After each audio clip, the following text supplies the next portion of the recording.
That night, Vermont was so cold that the sky looked like a thin sheet of glass pressed down over the Pine Ridge. I stepped out of my old Subaru, pulled the wool scarf over my nose, and looked up at the cream-colored mansion on the hill.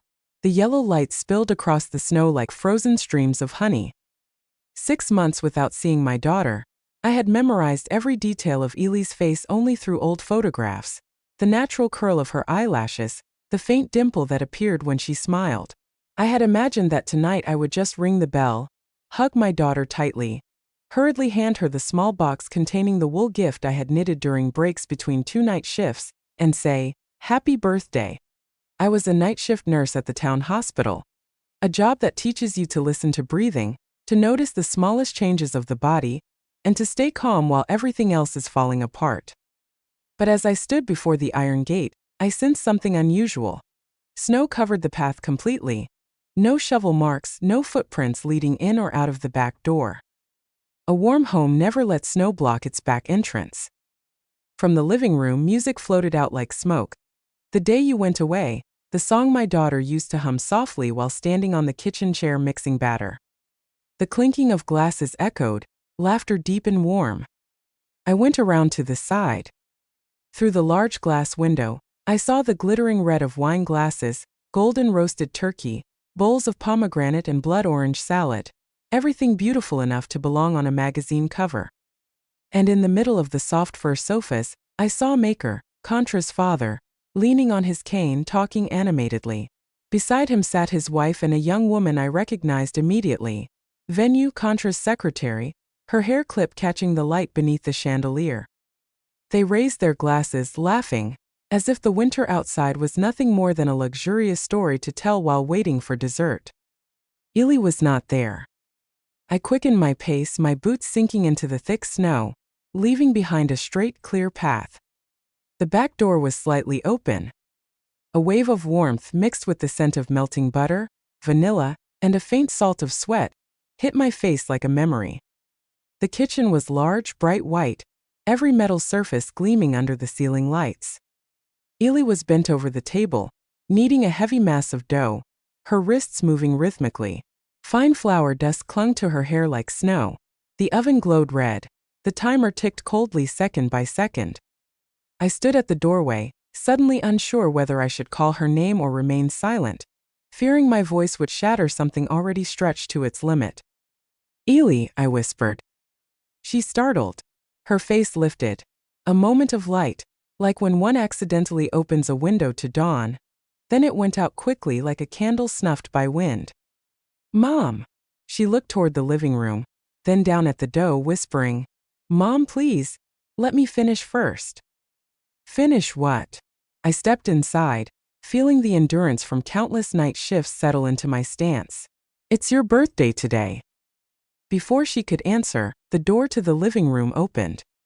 Contra walked in, white shirt, loose tie, the sharp scent of cologne slicing through the air. His eyes met mine for a fraction of a second, a polite smile flickered on, perfectly practiced, then his gaze shifted to Ely's hands, as if to remind her of something. "Venue's waiting," he said lightly, the kind of lightness that comes from habitually giving orders. "I told you it had to be done before 8. "The dough's still raw," Ely said softly, trying to stay calm. "If I put it in the oven now, it will crack. I need to let it rest 10 minutes. "No one in the living room wants to wait 10 minutes for a cake," Contra interrupted, his eyes fixed on his watch. "Bring the other one out first. The picture for the post has to be on time." I heard the spatula fall into the bowl with a clatter. Ely bent down to pick it up, her shoulders tight, tension traveling down her spine.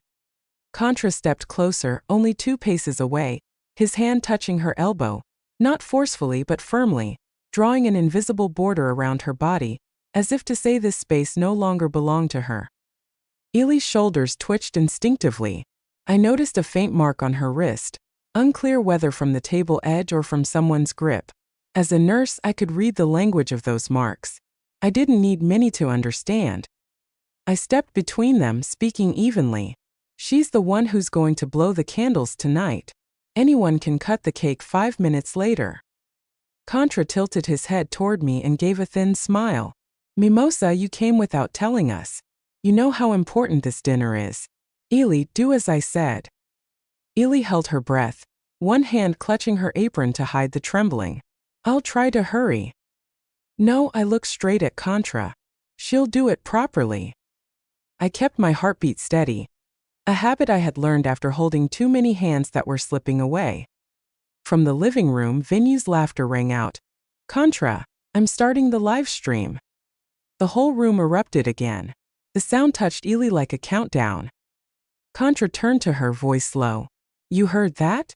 Don't make people wait because of your slowness. Ely lowered her head. I need 10 more minutes.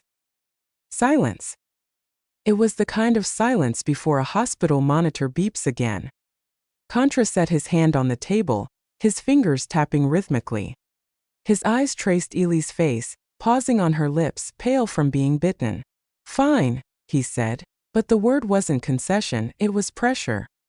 When he moved past her toward the door, his sleeve brushed close, too close, and Ely's shoulder automatically recoiled, her eyelids fluttering, a body trained by habit to shrink.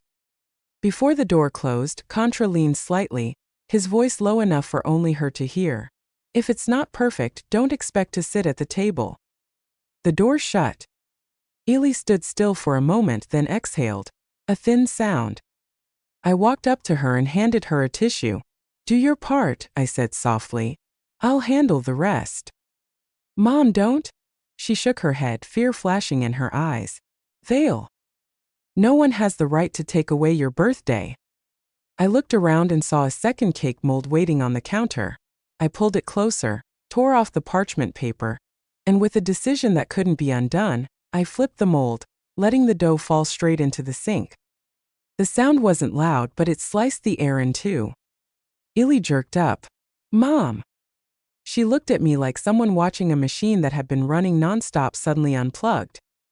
I glanced through the doorway. In the living room, the guests leaned back laughing. No one looked toward the kitchen.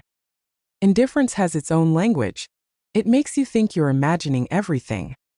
I stepped beside my daughter, touched her shoulder gently. Come home with me. I can't. Ely shook her head, her voice on the verge of tears she refused to shed. If I go, they'll call. They'll come. You don't understand, they. I cupped her face with both hands, not pressing, just holding.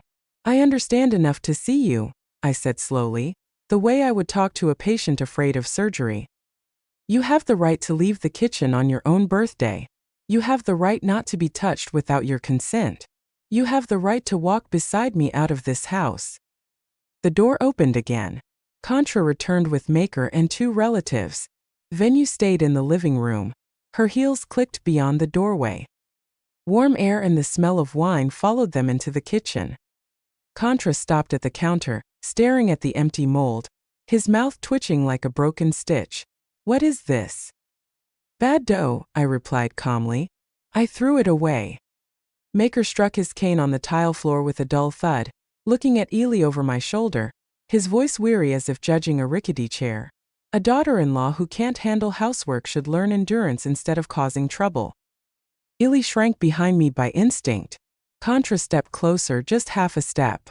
I saw his hand rise, not to strike, only hovering, but that space said enough. It was a threat wrapped in politeness. Ely's body tightened like an overtuned string. I shifted forward, blocking the way. That's enough. I could hear my own enough bounce off the tiled walls and hang in the air. Contra looked at me, his polite smile slipping off like a mask that had lost its glue. Mimosa, you're overstepping. I'm taking my daughter home, I said, as if it were a fact long waiting to be spoken aloud. And tonight, she's leaving this place. A brief silence. In the living room, someone turned the music louder to drown out the discomfort. Venue laughed, her voice carrying. One cake doesn't make a holiday. Maker's wife smirked. A woman who can't give children should stay quietly in the kitchen. The words floated like foam, but they left stains. Contra looked at Ely. You're staying. He didn't raise his voice, but every word was a stone. His hand dropped, tapping the edge of the counter lightly, a sound so small, yet Ely flinched at it as if a door had slammed. That's when I realized what paralyzed her wasn't the shouting. It was the small signals repeated until they bent her will. I stepped closer, giving Ely space to breathe. You decide, I told her, eyes locked on hers. Right now. At first there was only a swallow. Then she clenched her fists. White flour streaked across the backs of her hands, marks I had wanted to brush off since I entered. She inhaled deeply.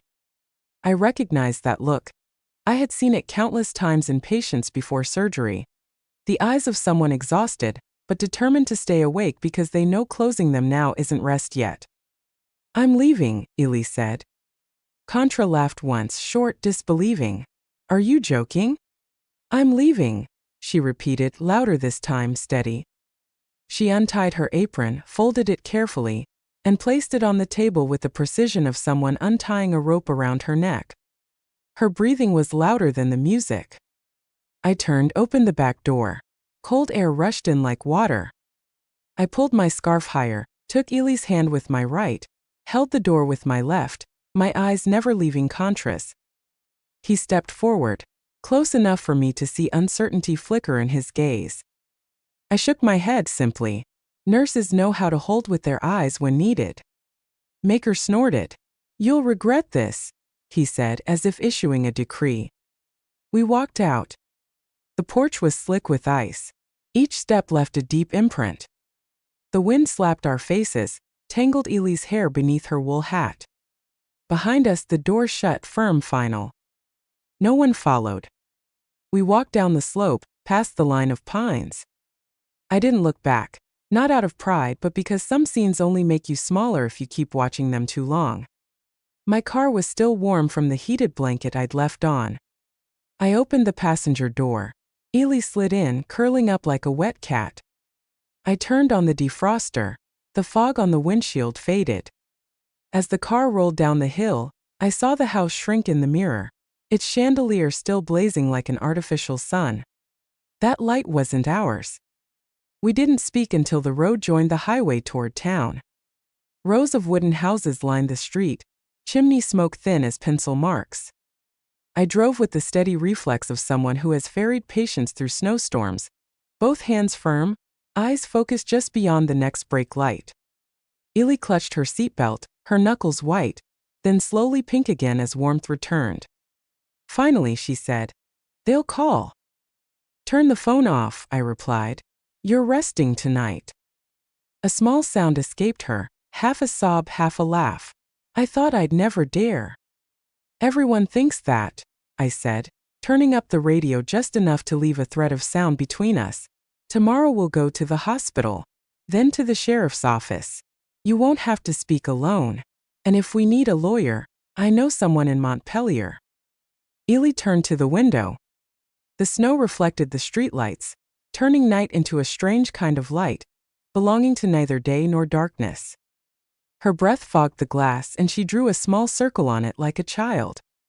I remembered when she was 6, waiting for me after a night shift in the hospital parking lot, drawing a heart on the fogged car window and hiding it under her scarf, saying, "So you'll have a warm heart when you get home."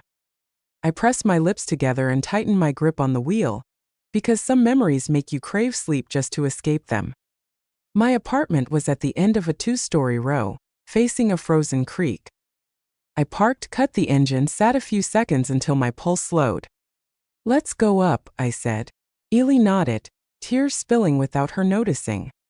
I opened the door, helped her stand. The wind hit my ears sharp as glass. The steps were slippery. I held her elbow, a light, familiar touch, but this time it was my own child. The door closed behind us with a quiet thud, like the lid of peace being set in place. I turned on the electric heater, spread a blanket over the sofa, and boiled water. Ely sat down, cupping the hot tea I handed her. The scent of licorice and ginger filled the air. I took a small candle left over from last Christmas, stuck it into a slice of bread I'd bought on the way. No decorations, no ceremony, just one flame. "Make a wish," I said. Ely stared at the flame. For the first time that night, her eyes looked at nothing but light itself. She closed them briefly, then opened them and blew. The flame went out, a curl of blue smoke rising. I switched on the desk lamp. Soft gold washed over her cheeks.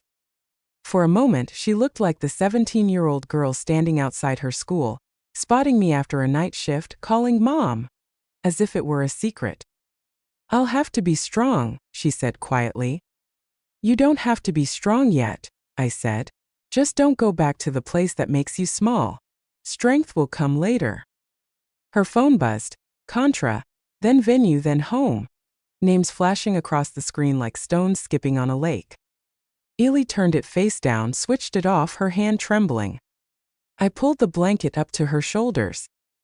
Outside, the frozen creek whispered like an old radio catching a faraway station. I sat beside her, my hand resting on her back, feeling her breath slow. I thought of the threats that would come, the letters, the calls, the glares at the supermarket. I thought of the paperwork, the reports, the medical notes, the photos. I knew the road would be long. I'd walked roads like that beside patients, guiding them through each exam room, speaking just enough to keep them steady, never enough to tire them. I would do the same for my own daughter. Ely leaned her head on a pillow, her eyes closing. The candle had burned out, the wax pooling into a small pond. I turned off the stove, drew the curtains. Vermont outside kept snowing, indifferent to any one house. Inside, in the quiet room, I heard my heartbeat slow, steady, strong enough for the whole night ahead. I placed the wool gift box beside Ely's pillow, the hat I'd knitted during hospital breaks. She would wear it tomorrow when we went to the hospital. Tomorrow we would tell everything, in Ely's own voice, with only one thing non-negotiable: respect. Before turning off the light, I bent close and whispered, just loud enough for the two of us to hear. "You're home now, my girl." At the hospital they say a calm shift is a lucky one. Tonight, in our own small world, luck was simply a door that had closed. A woman who followed me out into the snow. And a promise not yet spoken but present in every bit of warmth. From now on, every step will be hers. The morning after the storm smelled like iron and silence. I woke to the faint drip of melting snow sliding off the roof, tapping against the gutters like a metronome for the broken. My apartment was small, too small for two people. Yet that morning it felt endless. Ely was still asleep on the couch, wrapped in one of my wool blankets, her knees drawn close, her fingers curled like a child's. For a long while I just watched her. The light from the window touched her hair, and for a fleeting second she looked peaceful, untouched by what had happened. I made coffee, the bitter scent filling the kitchen. When the kettle clicked, Ely stirred, blinking at me through half-open eyes. "Morning, Mom," she whispered, her voice rough.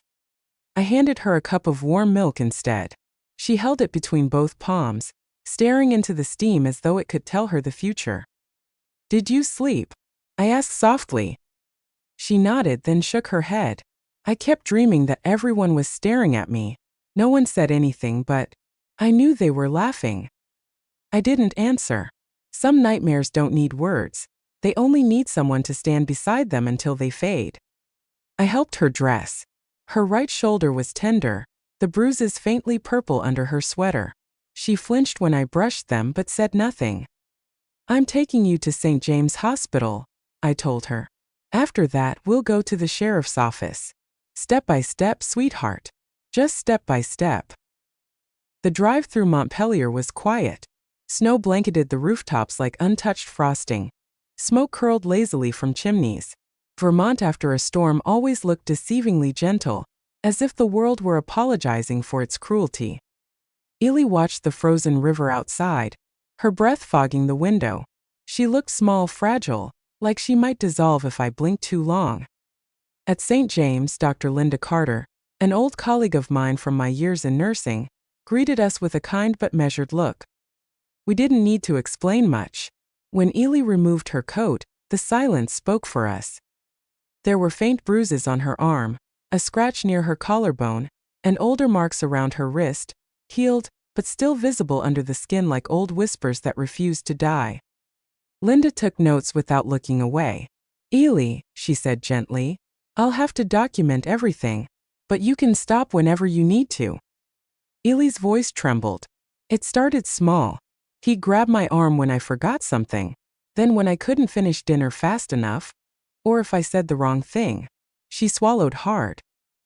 He'd say I needed to be reminded that I was lucky he hadn't left me like the others said he should. Linda's pen stopped. Others. His mother. His sister. Sometimes his father. Ely's hands twisted the edge of her sleeve. They all said a woman who can't give children needs to prove she deserves to stay. I clenched my fists inside my coat pockets. My nails bit into my palms until I could feel the sting. Linda finally looked up at me. You need to file a report, Mimosa. I'll have this recorded under medical assault. You'll need an officer to collect a copy. I nodded. I know someone. The sheriff's office in downtown Montpelier looked like it had been built out of another century. Old brick, fogged glass, the faint smell of pine polish. Deputy Jake Harper, my former EMT partner from 15 years ago, was already waiting by the door. His hair was shorter now, but his eyes were the same, steady, kind, quietly furious when he needed to be. Mimosa, he said, giving a short nod before his gaze drifted to Ely. You're safe here, ma'am. Take your time. Ely's hands trembled as she spoke. Her story came out in pieces, not in order, not perfect, but painfully true. Jake didn't interrupt. He just took notes, sometimes glancing at me, as if asking permission to feel angry. When she finished, he asked, Do you have proof? I opened my old leather bag. Inside were screenshots of messages, photos of bruises, and a recording from the night before, not of the violence itself, but of Contra's voice, sharp, commanding, venom behind his calm tone. You'll do what you're told, Ely. Don't make me look weak again. Jake's jaw tightened. I'll file this personally. But Mimosa, you know who we're up against. The Whitlocks donate to half the legal board in Vermont. Their money builds the walls we're standing in. I met his eyes. Then we'll start chipping away from the inside. He almost smiled. You haven't changed. When Ely signed the report, her hand shook so much the signature wavered like a heartbeat. But she did it, and that was all that mattered. On our way out, she asked, barely above a whisper, Will they know? Yes, I said honestly. But this time we're not the ones hiding. That night I couldn't sleep. I sat at the kitchen table, my laptop open, the glow casting long shadows across the floor. Every file, the photos, the documents, the recorded messages, I backed up twice. Once on a hard drive, once in the cloud. Just in case. Around midnight my phone buzzed. A new message. Drop the case. Or you'll wish you had. No name. No number I recognized. I stared at it, the word stark against the black screen, then quietly took a screenshot and sent it to Jake. Ely came out of the bedroom, her hair loose, eyes red. Mom, I can't do this, she whispered. They'll destroy us. I turned to her, steadying my breath. They already tried. She didn't answer. She just broke, collapsing into my arms like a child, sobbing soundlessly. Her body was cold, her skin damp with fear. I held her until she stopped trembling. Then I said the only thing I could think of, the truth I owed her. Fear means you're still alive. And if you're alive, we fight. When she finally fell asleep, I sat by the window. Outside, snow began to fall again. Soft, relentless, pure. The street lamp painted everything gold, even the scars of the world. I thought of every woman I'd treated over the years who whispered I fell, when I knew she hadn't. And for the first time in my life, I wrote in my notebook not as a nurse but as a witness. Tomorrow they'll still have their money. But I'll have the truth. And I will not let it die quietly. The courthouse in Montpelier smelled of oak in winter, polished wood, paper, and the faint trace of melting snow carried in on boots. It was late February, but Vermont had not forgiven the world yet. Outside, the wind still carried shards of ice, and the sky hung heavy, pale gray. Inside, the heat buzzed from the old vents, turning the air dry enough to taste dust. I sat on the first bench of the courtroom next to Jake. His uniform looked sharper under the cold fluorescent light, but his face was drawn, the lines near his eyes deeper than before. Ely sat a few feet away, her posture small, her hands clasped together so tightly that her knuckles had gone white. Across the aisle sat Contra Whitlock, immaculate in a charcoal gray suit. His tie was silk dark red, the color of wine or old blood. He didn't look at Ely. He looked straight ahead, calm, detached, the way people do when they've already rehearsed their innocence. Beside him, his father, Harold Whitlock, the retired judge, radiated authority.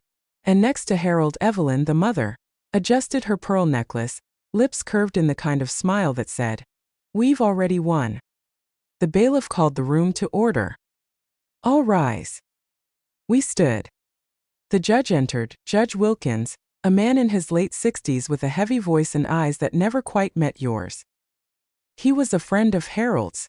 Everyone knew it, though no one would ever dare say it aloud. When we sat again, I heard Ely's breath catch beside me. I reached out, touched her hand. It was ice cold. "Breathe, sweetheart," I whispered. "No matter what happens, you tell the truth. That's all that matters." Our attorney, James Loring, stood, a quiet man, lean, precise, with a mind like a blade. He began with calm authority. "Your Honor, my client, Ely Whitlock, seeks dissolution of marriage and recognition of sustained domestic abuse over a period of 4 years. We have medical documentation, text messages, and witness testimony to support her claim." He handed the file forward. Papers rustled. The defense attorney, a younger man in an expensive suit with the easy arrogance of money, stood. "Your Honor, the defendant, Mr. Contra Whitlock, denies all allegations. Mrs. Whitlock has a documented history of depressive episodes and emotional instability. We contend that her accusations are an attempt to extort money from a reputable family." Ely flinched. The word unstable landed like a slap. James didn't flinch. "The bruises?" he asked. "Accidental," the man said smoothly. "She's clumsy. Fell in the kitchen. You'll see it in the hospital notes." I wanted to stand to shout, but Jake's hand touched my arm, steady, grounding. "Let him talk," he murmured.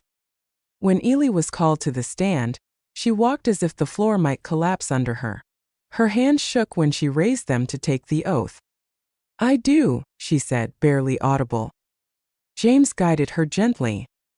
"Ely, can you tell the court what happened on the night of December 21st? She hesitated, then nodded. "It was my birthday. We were hosting his family. I was baking the cake, the bread, everything. Contra came in, said I was taking too long. He said I was embarrassing him. Then," she stopped. Her voice faltered. "Then he." She looked down. The defense lawyer interrupted. "Objection, Your Honor. Hearsay. No physical evidence supports the alleged incident." James countered calmly. "Your Honor, we have photographs taken that same night. We have Dr. Carter's medical report confirming contusions consistent with force." The judge took the papers, adjusted his glasses, read in silence. His expression didn't change. Then he set them down and said flatly, "Proceed." When Ely continued, her words came out halting but clear. "He told me I was useless. That I'd failed him. I believed him for a long time. Until that night." In the gallery, Evelyn whispered something to Harold, and they both smiled. The small sound made me want to stand and shake them. When it was the defense's turn, Contra finally spoke. His voice was calm, smooth, almost apologetic. "I never hurt my wife. She has episodes. She gets overwhelmed. Sometimes she imagines things. I've always cared for her." The courtroom murmured. His lawyer handed over a stack of printed text messages, all cherry-picked, all designed to show warmth. One said, "You need rest. Please stop worrying." Another, "I love you. Don't cry over nothing." Ely's eyes filled. "Those were after he yelled at me," she said, voice breaking. "After he hit me. That's what he'd do. He'd hurt me, then say he loved me." The lawyer smirked. "Or perhaps he comforted you and you misunderstood?" "Objection." James snapped. "Sustained," the judge said, but his tone was indifferent, as if none of it mattered. When Dr. Linda Carter took the stand, her professionalism filled the room. She spoke evenly, detailing the bruises, the timing, the consistency of injuries. "These were not accidents," she said. They were repeated over time, and the patient expressed fear of her husband during our consultations. For the first time, Contra looked uneasy. Then Jake was called as a witness. He testified about the night of the report, the anonymous threats, the message Ely received the day after. The defense tried to shake him. Deputy Harper, isn't it true that you have a personal friendship with the plaintiff's mother? Jake didn't blink. Yes, I've known her for 15 years, but friendship doesn't change facts. The defense smiled thinly. Maybe not, but it might change how you interpret them. The judge leaned back. Let's move along. Hours dragged. By late afternoon, the light through the courtroom windows turned the snow outside golden, but the air inside stayed cold. James stood again, voice trembling not from fear, but from something deeper. Your Honor, this is not a battle of wealth. It's a question of dignity. A woman came forward with truth, and that truth is being buried under influence. If we can't see past reputation, then justice here means nothing. The judge didn't look at him. He shuffled papers, cleared his throat, and said, "The court acknowledges emotional distress, but finds insufficient legal evidence for domestic abuse. Divorce is granted. Assets will be divided proportionally to contribution." The word struck like a hammer. Insufficient evidence. I felt my throat close. Ely gasped, covering her mouth. Across the room, Contra exhaled, relief, arrogance, victory all in one. His father clapped a hand on his shoulder. Evelyn smiled at me, slow and deliberate, like a blade sliding home. Jake muttered, "Jesus Christ." I stood. My knees shook, but my voice didn't. "This isn't justice," I said aloud. "It's theater." The judge banged the gavel. "Mrs. Whitlock, please." "No," I cut him off. "You'll silence me here, but you won't silence what comes after." Ely gripped my hand, whispering through tears, "Mom, please." I looked at her trembling shoulders, her wide, broken eyes, and felt something burn through my chest that was stronger than fear. Outside, the snow had begun again, pressing against the windows like the world itself wanted to listen. I gathered our files, the hard drive, the evidence they refused to see. Jake met my eyes and nodded once, the kind of nod that meant we're not done. As we walked out, reporters waited by the courthouse steps, microphones glinting under the pale sun.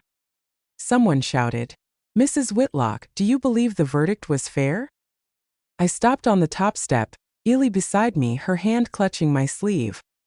I looked straight at the cameras and said, quietly but clearly, "Justice doesn't live in courtrooms. It lives in the people who refuse to stop telling the truth." The flashbulbs burst like gunfire. And for the first time in months, Ely didn't hide her face. She stood beside me, shaking but standing. Behind us, the courthouse doors swung shut. In front of us, snow kept falling, soft, endless, white as a beginning. The night after the verdict, Vermont was silent. Snow pressed against my windows like it was trying to listen to the world inside. The courthouse lights were still glowing faintly downtown, but the crowd was gone, just a few footprints frozen into the pavement. Ely sat at the kitchen table, staring at nothing. Her tea had gone cold hours ago. I wanted to say something that could make it better. But justice, when it's stolen from you, doesn't heal with words. It festers. So I said nothing. I just watched her the way I had when she was 5 and sick with fever, helpless, afraid she might slip away if I blinked too long. When my phone buzzed at midnight, I almost didn't answer. But the name on the screen stopped me. Celia Moreno. A journalist I'd met years ago when she covered a medical ethics case I testified in. Sharp, fearless, and allergic to silence. "Mimosa," she said before I could even say hello. "I saw the footage from the courthouse. They buried her case, didn't they?" I closed my eyes. They did more than bury it. They salted the ground. There was a long pause, then her voice sharpened. "Then let's dig." By morning, she was in Montpelier. She wore a thick gray coat, a notebook tucked under her arm, and a fury that didn't need words. She hugged Ely gently, then sat down with her recorder. "You don't have to relive it all," she said softly. "Just tell me what they wouldn't let you say." Ely's voice trembled at first, but Salia had a gift. She didn't push, she listened. The story unfolded again, not as evidence this time, but as truth, unfiltered, unpolished, human. When we finished, she looked at me. "Do you still have the files?" I nodded and handed her the flash drive. "Everything's in here. Medical reports, texts, photos, the threats." She took it like it was something sacred. "I'll make sure they're seen." 3 days later, her article went live on the Boston Ledger under the headline, "The Woman Vermont's Courts Refused to Hear." It spread faster than I could have imagined. By noon it was trending nationwide. By nightfall, TV anchors were saying Ely's name. Hashtags flooded social media. Hashtag justice for Ely. Hashtag believe her. Hashtag no more silence. The Whitlocks tried to fight back. Their lawyer called it a campaign of emotional hysteria. Harold Whitlock appeared on a talk show insisting, "Our family has been vilified by lies." But the public didn't buy it. People saw the photos, the reports, the recordings. They saw the bruises, not as gossip but as truth denied. Messages poured in. Women from across the country, nurses, mothers, strangers, wrote letters, emails, comments. Some said, "I've been there too." Others simply wrote, "Thank you for not staying quiet." A week later, Jake showed up at my door again, snow clinging to his coat. "They reopened the investigation," he said simply. "State police. Different jurisdiction." I felt something move inside me, small, tentative, like the first crack of ice before spring. "Will it matter this time?" I asked. He met my eyes. "It already does." Over the next month, everything shifted. Linda Carter testified again, this time before a new judge, Marion Keller, known for being incorruptible. The new investigation uncovered deleted surveillance footage, backed up in Contra's own company cloud, clips showing moments that words could never have proved. No screams, no fights, just small things. Ely flinching when he reached for her shoulder, him slamming a door an inch from her face, the way she froze every time he raised his hand. Enough to reveal the pattern, the invisible violence of control. When Contra was arrested, the press was there. His perfect suit didn't make him untouchable anymore. As officers led him down the courthouse steps, microphones chased the moment. One journalist shouted, "Do you deny the abuse, Mr. Whitlock?" He turned once, his face pale, jaw tight. No comment. For the first time, he looked like what he really was, small. The trial that followed was shorter, cleaner, honest. Harold Whitlock's attempts to influence were exposed. Evelyn fled to another state under a different name. Ely sat in the same courtroom, but this time sunlight streamed through the windows instead of that flat, artificial light. When the verdict came, Judge Keller's voice was clear. The court finds sufficient evidence of domestic abuse. The marriage is dissolved. Compensation and property totaling $2 million shall be awarded to the plaintiff, Mrs. Ely Whitlock. I didn't hear the rest. Ely was crying beside me, quiet, shaking. Not from pain this time, from release. Outside, Salia was waiting. She hugged us both, tears on her cheeks. "You did it," she said. "You didn't let them rewrite the truth." Ely looked up, her voice barely a whisper. "It wasn't just me. It was everyone who believed." Months later, the snow melted for good. Vermont turned green again, painfully, beautifully green. Ely started volunteering at a women's shelter in Burlington, teaching cooking classes for survivors.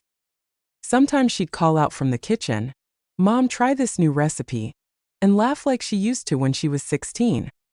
The sound filled the apartment in a way light never could. I kept Salia's article printed and framed on the wall. Not as a trophy, but as proof that one voice, when joined by thousands, can turn a whisper into thunder. Some nights, when the wind rattled the windows, I'd light a candle and write in my journal, just like I had after that first night. We walked into court and lost. Then we walked into truth, and won. I closed the book, looked out the window at the stars above the dark hills, and thought, justice is not a door that opens once. It's a hand that keeps knocking until someone listens. Spring came to Vermont like an apology. The last patches of snow melted into silver ribbons along the roadside, and for the first time in months, the air smelled of soil instead of frost. Every morning, sunlight spilled through the kitchen window, touching the same counter where Ely once sat silent, afraid to breathe. Now she hummed while she cooked, soft, steady, the tune of a woman reclaiming her voice. I still woke early out of habit. Years of night shifts never really left you. I'd pour myself coffee, step outside onto the small wooden porch, and listen to the world waking up, the sound of the river thawing, the distant bark of a dog, a child laughing somewhere down the road. Peace had a sound I'd learned. It wasn't silence. It was ordinary life uninterrupted.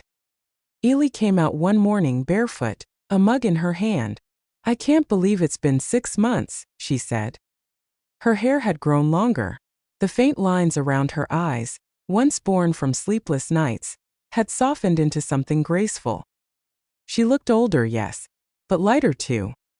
"You're the one who said we'd never see spring again," I teased gently. She smiled. "I didn't think I would. But I do now." The shelter opened a month later.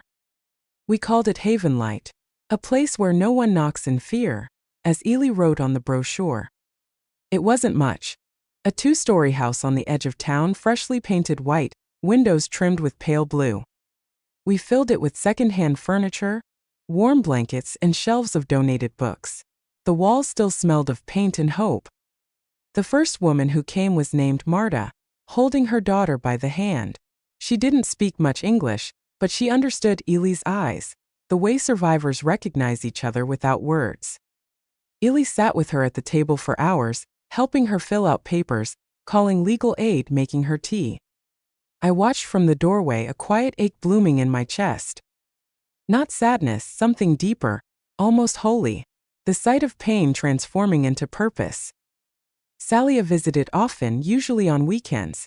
She'd bring coffee and stacks of mail from readers, women who had written from all over the country, even Europe. One letter was from a nurse in Oregon who wrote, "Your story made me leave. I'm safe now. Thank you." We never answered all of them, but Ely kept every one in a wooden box labeled "Proof that we mattered." Some days she'd still wake from bad dreams, the kind where the door slammed or someone shouted her name.